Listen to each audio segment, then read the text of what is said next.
রাগের মাথায় জাংকুক দেয়ালের সঙ্গে ফোনটা আছাড় মারতেই বিকট শব্দে কেঁপে উঠল তে। দু চোখ খিচিয়ে ভয়ার্ত চোখে জাংকুকের দিকে তাকাতে আবার তার দৃষ্টি সরিয়ে নেয়। জাংকুক নিজের রাগ নিয়ন্ত্রণ করে রাগে ফোঁস করতে করতে জানালার সামনে গিয়ে দাঁড়ায়। তখনই তার কানে আসে তের তীক্ষ্ণ কণ্ঠ। আমার বেঁধে রেখেছেন কেন? জমিদারের নাতি বলে কি গ্রামটাকে কিনে রেখেছেন? আপনার কথায় কি মানুষ উঠবে আর বসবে? মেয়েটির তীক্ষ্ণ ধারালো কণ্ঠের কথা শুনে ঘাড় ঘুরিয়ে তাকায় জানালার সামনে দাঁড়িয়ে থাকা জাংকুক। পাখি যখন অন্যের বাসগৃহে এসে ডানা ঝাপটায় তখন তাকে বেঁধে রাখাই শ্রেয়। জাংকুকের কথা শুনে কয়েকটি শুকনো ঢোক গিলল তে, কিন্তু তবুও দমে যায়নি, বরং আরো বেশি রাগ নিয়ে চেঁচিয়ে বলে, আমি এত সাথে জানতে চাই না, আমাকে বেঁধে রাখার কারণটা কি? জাংকুক পিলপিল পায়ে এগিয়ে আসে তের দিকে, ডান হাতটা দিয়ে তের চুলে হাত বোলাতে বোলাতে বলে, মনে করে দেখো ফুলপুরি, আজ থেকে কয়েক বছর আগের কথা, অতীতের কথা, এই গ্রামে আসার কথা, আমার কথা। আমি জানি তুমি ভুলে যাওনি, সব মনে আছে, শুধু ভুলে যাওয়ার অভিনয় করছো, ঠিক আমাদের মতো একই অঙ্গভঙ্গিতে। জাংকুকের কথা শুনে সঙ্গে সঙ্গে চোখ খিচে বন্ধ করে নিল তে। তার বুকের ভেতর ধুকভুক ধুকভুক শব্দ হচ্ছে, শ্বাস প্রশ্বাস দ্বিগুণ বেড়ে গিয়েছে। লোকটি আবারও তার দৃষ্টি সরিয়ে নেয়। মেয়েটি কয়েকবার ছেলেটির দিকে তাকিয়ে ভাবতে থাকে তার চিরচেনা অতীত, যে অতীত তাকে তাড়িয়ে বেড়াচ্ছে আজ এতটা বছর। 8 বছর আগে। কি করছো তুমি? হায় হায়, কি করছো তুমি? এই গ্রামে কেন এলে? তোমায় না পাশের গ্রামে দেখেছিলাম। তবে এই গ্রামে কি তোমার? আর এই গ্রামে যখন আসলে তখন কেন বাঘের কাছে এসে এই বাঘটাকেই রাগিয়ে দিলে? বৃদ্ধা লোকটির কথা শুনে অশ্রুসিক্ত নয়নে চমকে তাকায় তে, কিন্তু মুখ ফুটে কিছু বলার আগে আচমকা কয়েকজন মহিলা তার হাত পেছনে মুড়িয়ে বেঁধে নেয়। আরে কোথায় নিয়ে যাচ্ছেন আমায়? ছেড়ে দেন বলছি, বাড়াবাড়ি করবেন না। আমাকে আপনারা চিনতে পারেননি, আমার বাবা জানলে আপনাদের ছেড়ে কথা বলবে না। এর কথায় পাত্তা না দিয়ে মহিলাগুলো তাকে টানতে টানতে জিপের কাছে নিয়ে যায়। জিপের কিছুটা দূরেই দাঁড়িয়ে আছে জীবন জাংকুক, তার কপাল কুঁচকে বেশ রাগ নিয়ে তাকিয়ে আছে তের দিকে।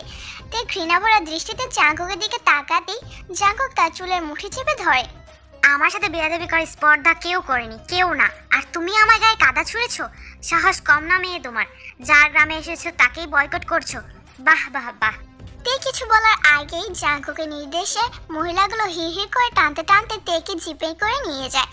কিন্তু রাগে অগ্নিশর্মা তে একবারের জন্য জাংকুকের দিক থেকে নজর সরায়নি, বরং তাকিয়ে আছে ধারালো দৃষ্টিতে। তার দৃষ্টিকে অনুসরণ করে জাংকুক তাকিয়ে আছে নিষ্পলকভাবে তার দিকে, ঠিক ততক্ষণ যতক্ষণ না জিপটি তার দৃষ্টির অগোচর হয়। বলছিলাম কি বাবা, মেয়েটা ছোট, মাফ করে দাও, না বুঝে অন্যায় করেছে, মেয়েটাকে শাস্তি দিও না।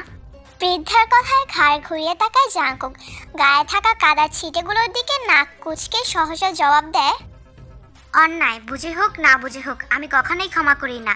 আর এই মেয়েকে তো কোনোদিনই না, সারা জীবন ওকে প্রায়শ্চিত্ত করতে হবে শুধুমাত্র তার ধারালো চাহনির জন্য। জাংকুক বাঁকা হেসে সেখান থেকে প্রস্থান করলো। এদিকে বৃদ্ধা ঢোক গেলে জাংকুকের যাওয়ার দিকে তাকিয়ে আছে। বাড়ির আঙিনায় সবাই উৎসুক হয়ে তাকিয়ে আছে, কেননা জীবন জাংকুকের শিকারী আজ একটি ছোট্ট কিশোরী, আর তার সামনে দাঁড়িয়ে জাংকুক তাকিয়ে আছে অন্যমনা দৃষ্টিতে। কিন্তু কিশোরীটির চোখে জাংকুকের জন্য ঘৃণা ছাড়া কিছুই বোঝা যাচ্ছে না। জাংকুকের দাদা জেহব দুজনকেই পরখ করছে অনেকক্ষণ যাবৎ। জেহব গুরু গম্ভীর কণ্ঠের দিকে উদ্দেশ্য করে বলে, তোমার নাম কি? আমার নাম কিম ভি। তেই সম্পূর্ণ কথা শেষ করার আগেই জাংকুক ডাক দিয়ে সেই মহিলাগুলোর উদ্দেশ্যে, নিয়ে যাও আমার গোপন কক্ষে, বন্দি করো তাকে, আর সেই রুমে আমি ছাড়া সবার প্রবেশ নিষিদ্ধ। জাংকুকের কথা বাড়ির সবাই চমকে তাকায়। যোগ ঢোক গেলে তের মূলের মুখের দিকে একবার তাকায়। মহিলাগুলো যখন তেকে টানতে টানতে নিয়ে যাচ্ছিল ঠিক তখনই তে জাংকুকের দিকে থুথু ছেড়ে মারে, কিন্তু চতুর জাংকুক সহসা ছিটকে দূরে সরে যায়, যার দরুনে বিন্দুমাত্র থুথু জাংকুকের গায়ে লাগেনি। তে এমন সাহসী কাণ্ডে বাড়ির সবাই উৎসুক হয়ে তাকিয়ে আছে। তে তার দিকে ক্রুদ্ধ দৃষ্টিতে তাকালে জাংকুক সে দৃষ্টিতে সায় দিয়ে পাকা হাসতে থাকে। জাংকুক কি করছো দাদা ভাই? ছোট্ট কিশোরী মেয়েটার সাথে এমন করা মোটেও ঠিক হচ্ছে না।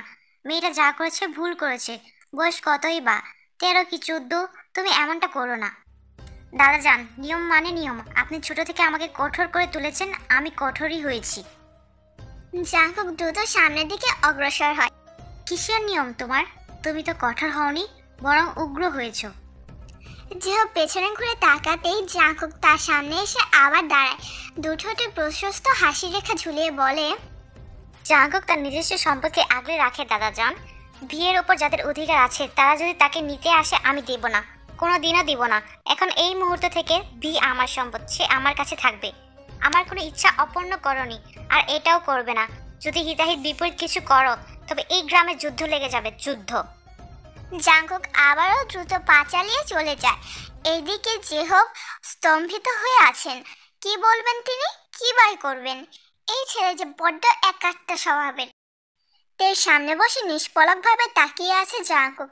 দুজনে দুজনের মুখামুখি। মেয়েটি মেঝেতে বসে মৃদু শব্দে কেঁদেই যাচ্ছে। তার দিকে ঘোর দৃষ্টিতে তাকিয়ে আছে জিয়ন জাঙ্কুক। আমাকে এখানে বন্দি করার মানে কি? আপনি আপনি অন্যায় করেছেন। আমার কাকতুয়াকে আপনি মেরেছেন, তবে আমায় কেন শাস্তি দিচ্ছেন? আমার গায়ে কাদা ছুঁড়েছো কেন তুমি? জাঙ্কুকের উল্টো প্রশ্নে চমকে যায় মেয়েটি।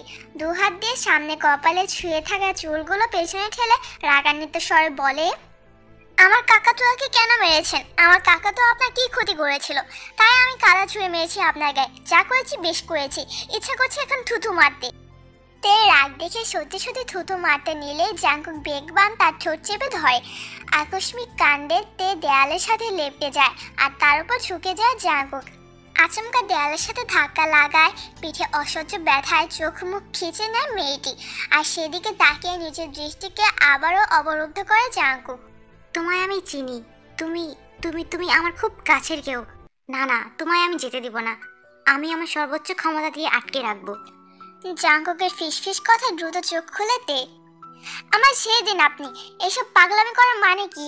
আমি আপনাকে চিনি না। আমি চলে যাব, আমি ছেড়ে দিন আমায়। তের কথা শেষ হওয়ার আগে জাঙ্কুক তাকে টেনে ঝাঁপড়ে ধরে, এতটাই জোরে ধরে যে ছোট্ট তের দম আটকে আসার উপক্রম হয়েছে। ঘন ঘন কাশতে কাশতে একটা সময় নেতিয়ে পড়ে জাঙ্কুকের বুকে, কিন্তু সেদিকে ভ্রুক্ষেপ করলো না জাঙ্কুক, বরং সমানতালে ফিসফিস করতে থাকে, ভি আমার, ভি আমার সম্পদ।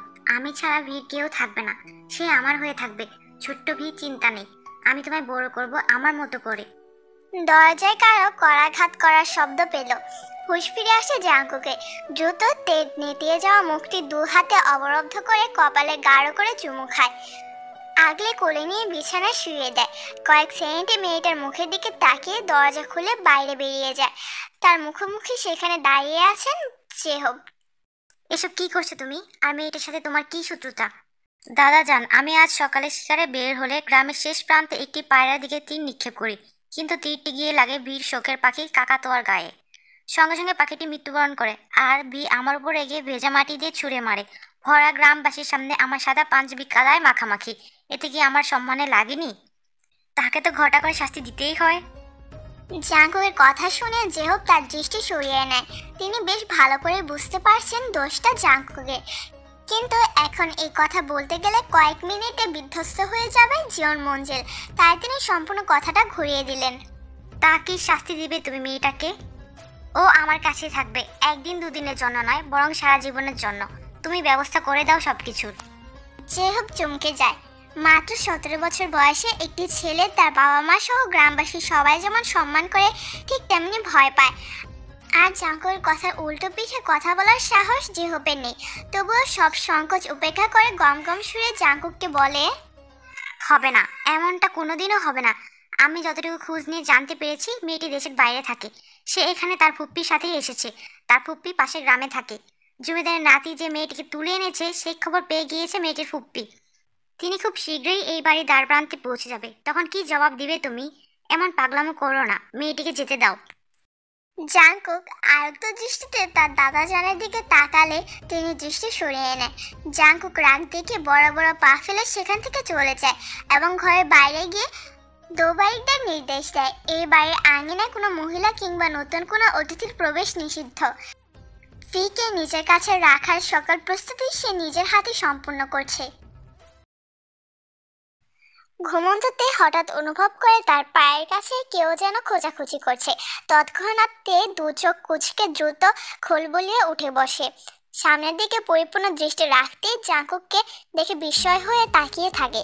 কিছু বলতে নিলেই গায়ের মধ্যে অসংখ্য ফুলের অবস্থান উপলব্ধি করে চমকে যায়। রুমটি ফুলের সুবাসে মোমো করছে। শুভ রজনী ফুলপুরি। জাঙ্কুক সযত্নে তের পায়ে চুমু খায়, সঙ্গে সঙ্গে শিহরণ বয়ে যায় তের মাঝে। কিছু বলতে নিলেই গলায় তার কথা আটকে আসছে। জাঙ্কুক তের মুখোমুখি বসে নির্মল দৃষ্টিতে তাকিয়ে থাকে তার দিকে। তের ঘাড় ছুঁয়ে থাকা চুলে অসংখ্য গোলাপের পাপড়ি ভাসমান। চুলে গোজা আছে বেশ কয়েকটি তাজা গোলাপ ফুল, আর সেই ফুলগুলো দিয়ে জাঙ্কুক নিজে তেকে সাজিয়ে দিয়েছে। তোমায় বড্ড মিষ্টি লাগছে ফুলপুরি। চুলগুলো এত ছোট কেন? ছোট চুল আমার মোটেও পছন্দ না। আমার চুল ছোট বা বড় তাতে আপনার কি? আমাকে এখানে বন্দি করে রাখার মানে কি? যেতে দিন আমায়। একে তো আমার কাকাতুয়াকে মেরে অন্যায় করেছেন, তার উপর আবার আমার বন্দি করেছেন। থাকবো না আমি এখানে। জাঙ্কুককে উপেক্ষা করে তে দ্রুত বিছানা থেকে নেমে যায়। গায়ে থাকা কমলা রঙের স্কার্ট ঠিক করে আশেপাশে দরজা খুঁজতে থাকে, কিন্তু এই কি, কোনো দরজা নেই। একটি জানালা ছাড়া পুরো রুমে কোনো দরজা নেই, কিন্তু জানালার সাহসীটা বাইরে থেকে দেওয়া। পুরো রুমটাই অদ্ভুত রকমের। তের বুঝতে বাকি নেই কেন তখন জাঙ্কুক এই রুমটাকে গোপন কক্ষ বলেছিল। তেকে চিন্তামগ্ন দেখে জাঙ্কুক এক পা দুপা করে এগিয়ে আসে তার দিকে। ফুলপুরি, পালিয়ে যাওয়ার রাস্তা খুঁজছো বুঝি? আমায় যেতে দিন, বেশি বাড়াবাড়ি করবেন না বলে দিচ্ছি। জাঙ্কুক মৃদু মাথা দুলিয়ে হাসে। তার ডান হাতটা দিয়ে তের মাথায় হাত বুলাতে থাকে, মুখটা চুলের সামনে নিয়ে প্রাণ ভরে শ্বাস নেয়। তৎক্ষণাৎ সুযোগ বুঝে তে জাঙ্কুকের হাতে কামড় দেয়। কামড়টা এতটা জোরে ছিল যে চামড়া ছিল জাঙ্কুকের ফর্সা হাতে রক্ত ভাসমান। চাপা আর্তনাদে জাঙ্কুক কেঁপে উঠতেই তে ছুটে পালিয়ে যেতে নেয়, কিন্তু চারিদিকে দৌড়াদৌড়ি করেও চার দেওয়ালের কক্ষে কোনো দরজা খুঁজে পেল না তে। জানালার শাঁসি ধাক্কা দিয়ে জানালা খুলতে চেষ্টা করতেই জাঙ্কুক তের হাত টেনে ধরে দেয়ালের সাথে মিশিয়ে নেয়। তার সামনে ঝুঁকে ফিসফিসে বলে, আমার সামান্যতম একটা কামড়ে কুপকাত করবে ভেবেছো? আমায় চিনতে পারোনি তুমি। আমি সেই ছেলে যে ছেলের ভয়ে সারা গ্রাম ততস্থ থাকে। আমার দাদা জানে শত্রুপক্ষে বিনাশ করে আমি তেষ্টা মিটাই, আর তুমি আমায় দুর্বল ভাবছো? তের ভয়ে গলা শুকিয়ে কাঠ হয়ে গিয়েছে। সকালে তখন বৃদ্ধার কথা আবারও মনে পড়ে গেল। সে বৃদ্ধা বলেছিল জাঙ্কুক বড্ড রাগী। আমাকে কেন ছাড়ছেন না আপনি? আমি ফুপির কাছে যাব। আফসোস, আজকের পর থেকে তোমার জীবনে নতুন অধ্যায় শুরু। মনে করো তোমার শাস্তি এটাই, আমার কাছে থাকবে আর সারা জীবন আমার পাশেই থাকবে। আমার কাছে থেকে তোমাকে আলাদা করার সাধ্য এই বাড়ির কারণেই। তে ধাক্কা দিয়ে জাঙ্কুককে সরিয়ে দেয়। দেয়ালের বাম হাতটা ঠেকিয়ে চোখ বন্ধ করে জোরে জোরে শ্বাস নিতে থাকে। সব কেমন উলটপালট লাগছে তার। জাঙ্কুক তের দিকে তাকিয়ে গাঢ় করে শ্বাস ছাড়ল। মাটির দিকে তার দৃষ্টি নিমজ্জিত করে 2 কদম পিছিয়ে গেল। তের দিকে এক পলক তাকিয়ে রুমে থাকা বিশাল আলমারির পেছনে গিয়ে দরজা খুলে নিজের ব্যক্তিগত রুমে প্রবেশ করল। দ্রুত বাইরে থেকে দরজা তালা দিয়ে এগিয়ে এসে জানালা খুলে দিল। তার রুমের জানালা দিয়ে স্পষ্ট তের সম্পূর্ণ রুম দেখতে পাওয়া যায়। এতক্ষণ যাবৎ জাঙ্কুকের কাণ্ড মোটেও খেয়াল করেনি মেয়েটি। নিরিবিলি রুমটায় জাঙ্কুকের শান্ত কণ্ঠ শুনতেই ঘুরে তাকালো তে, কিন্তু জানালার দিকে তাকাতেই থমকে গেল। তার রুমের বাইরে আরেকটি রুম, আর জানালার বাইরে দাঁড়িয়ে আছে জাঙ্কুক। মানে কি? জাঙ্কুক কি করে রুম থেকে বের হলো? দরজা কোথায়? তের প্রশ্নমাখা মুখটি দেখে জাঙ্কুক মুচকে হাসলো। মাথায় এত চাপ দিও না, এতে কিছু না ভাবলেও চলবে তোমার। এই বাড়িতে থাকবে অতিথি হিসেবে নয়, আপনজন হিসেবে। যেহেতু আমার জীবনে এবং আমার পরিবারে তুমি নতুন, তাই স্বাগত চিরকুট তোমার বালিশের পাশেই রাখা আছে। আল্লাহ হাফিজ। জাঙ্কুক থেকে আর কোনো কথা বলার সুযোগ না দিয়ে দ্রুত জানালাটি বন্ধ করে দেয়। তে এক ছুটে বালিশের পাশ থেকে লাল রঙের একটি কাগজের চিরকুটটা বের করে। সেই চিরকুটের দিকে তাকিয়ে শুধালো তে। নতুন মুখ, নতুন হাসি, অল্পতেই পাশাপাশি, আবার হয়তো হবে দেখা, সামান্য সময়ের প্রতীক্ষা। লাইনগুলো পড়ে তের বেশ রাগ হলো, যার ফলে চিরকুটটি কুচি কুচি করে উড়িয়ে দেয়। দেখা হবে না, দেখা হবে না আমাদের। শীতের প্রকোপে তে ঠান্ডায় জমে গিয়েছে। এতক্ষণ মেঝেতে বসে কান্না করে বিছানায় মাথা রেখে কখন যে ঘুমিয়ে গিয়েছে তার হুঁশ নেই। ভোরের আলো ফুটতেই জাঙ্কুক তার কক্ষে আরেকবার প্রবেশ করে। তেকে বিছানা তুলে দিয়ে গায়ে কাঁথা জড়িয়ে আবার রুম থেকে বেরিয়ে যায়। ফজরের নামাজটা জাঙ্কুক তার দাদাজানের সাথে মসজিদে আদায় করে। তাই দুজনে তীব্র কুয়াশার মাঝে গ্রামের কাঁচা রাস্তা ধরে মসজিদের উদ্দেশ্যে হাঁটতে শুরু করে।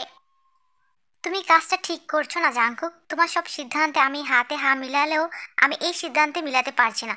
তুমি ভিকে যেতে দাও। যেভাবে প্রতিবাদী কণ্ঠে টনক নড়ল না জাঙ্কুকে, সে তার মতো করে হেঁটে যাচ্ছে। দাদা যান, তোমার সব কথা আমি মানলেও এই কথাটা মানতে পারছি না, দুঃখিত। জিয়ব চমকে তাকায় জাঙ্কুকের দিকে। জাঙ্কুকের চোয়াল শক্ত মুখটা দেখে তিনি দমে যান। সন্তর্পণে তিনি হেঁটে যান কুয়াশা ভেদ করে।